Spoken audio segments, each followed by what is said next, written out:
د څښاک د پاکو اوبو دغه زیرمه چې د 3000 متره مکعب اوبو د ساتنې وړتیا لري د 415 میلیون افغانۍ په لګښت د کندهار په لویه واله کې جوړیږي.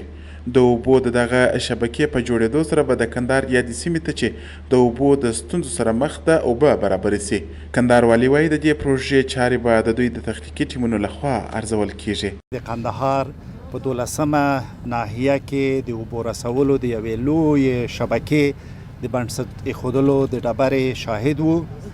دغه شبکه د 415 میلیونه افغانیو په لګښت د افغانستان د اسلامي جمهوري دولت لخوا نه بودیجه ورکول کیږي او انشاءالله چې په زرګونو کورونو ته به دلته صحي اوبه ورسوي. د هیواد د اوبو رسولو ملي اداره وایي دوی پلان لري څو د کندهار یو شمېر نورو سیمو ته هم د پاکو اوبو د رسونې پروژه پلي کړي. چیزی که در طرزالعمل است نمو قانون ما هست. حالا ما در هیچ جای طرزالعمل ما نشون نکردیم که پی پر مردم بخرند. وظیفه ماموریت آبرسانی افغانستان آب رساندن تا میتر است. از او بعد او در طرزالعمل است. تعرفه متعرفه امروز دیروز نیست.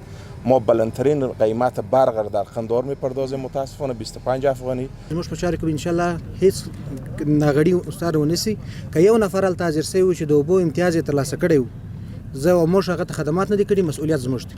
د کندهار یو شمېر سیمې چې د مال د څښاک د پاکو اوبو نلونه لري اوسېدونکي یې د ورکول کېدونکو اوبو د ټکني جریان څخه شکایت کوي خو مسؤلین بیا وایي د مصرفي بیلونو د پر وخت نه ورکړې له امله دا ستونزه رامنځته کیږي.